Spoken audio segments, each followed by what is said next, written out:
రేపటి నుంచి అమల్లోకి భూభారతి పోర్టల్ 3 మండలాల్లో పైలట్ ప్రాజెక్ట్ దిశానిర్దేశం చేసిన సీఎం రేవంత్ రెడ్డి.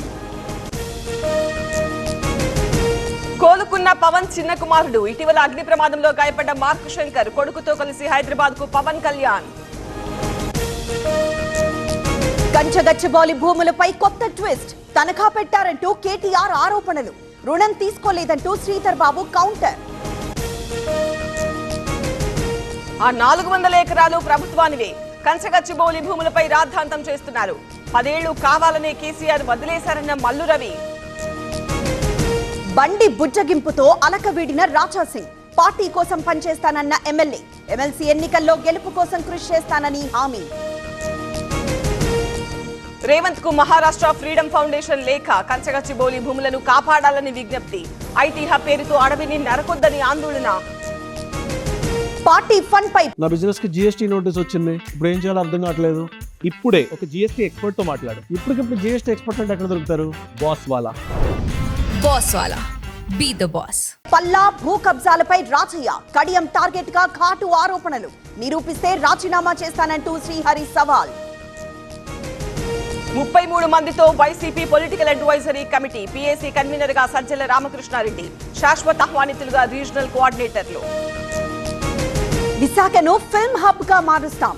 వైజాగ్ పై సినీ పెద్దలు ఆసక్తిగా ఉన్నారన్న గంట. ముందు క్లబ్ ప్రక్షాళన జరగాలన్న విష్ణుకుమార్. వైసీపీ కౌన్సిలర్లు 2 లక్షలకు అమ్ముడుపోతున్నారు. చైర్మన్ అభ్యర్థి పెద్ద అవినీతిపరుడు. ఆదోని బీజేపీ ఎమ్మెల్యే పార్థసారథి ఆరోపణలు. జీవీఎంసీ రాజకీయాల్లో కీలక మలుపు. జనసేన గూటికి వైసీపీ కార్పొరేటర్ తిప్పల వంశీరెడ్డి. కూటమికి జై కొట్టిన మాజీ ఎమ్మెల్యే నాగిరెడ్డి తనయుడు. ఉప్పల్లో అక్రమ మద్యం స్వాధీనం. 21 బాటిల్స్ సీజ్ చేసిన ఎక్సైజ్ పోలీసులు. నిందితుల్లో మాజీ సైనికుడు, సాఫ్ట్వేర్ ఉద్యోగి. ఎస్ఎల్బీసీ టన్నెల్లో 50 రోజులుగా రెస్క్యూ. ఇంకా లభించని మిగతా 6 ఆచూకీ. డేంజర్ జోన్ వరకు మట్టి తొలగింపు వేగవంతం. మిర్యాలగూడలో దారుణం. తల్లి కూతురు అనుమానాస్పద మృతి. చిన్నారి వేదశ్రీ గొంతుపై గాయాలు. తెలుగు రాష్ట్రాల్లో మండుతున్న ఎండలు. పలు చోట్ల 41 డిగ్రీలకు పైగా ఉష్ణోగ్రతలు. తెలంగాణలో 6 జిల్లాలకు orange alert. OU MBA college లో బ్లిట్స్ ఫెస్టివల్. డాన్స్లతో దుమ్ము రేపిన అమ్మాయిలు. నైపుణ్యాలను వెలికి తీయడమే లక్ష్యంగా ఈవెంట్. తమిళనాడు బీజేపీ అధ్యక్షుడిగా నైనార్. అధికారికంగా ప్రకటించిన తరుణ్ చుగ్. అన్నాడీఎంకేతో పొత్తుతో పొలిటికల్ హీట్.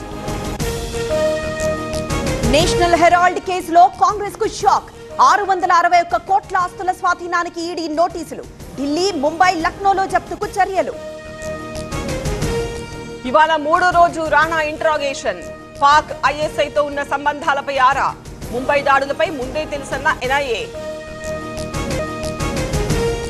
పంజాబ్ పై హైదరాబాద్ ఘన విజయం. 141 పరుగులతో చెలరేగిన అభిషేక్ శర్మ. మరో మ్యాచ్ లో గుజరాత్ పై లక్నో గెలుపు.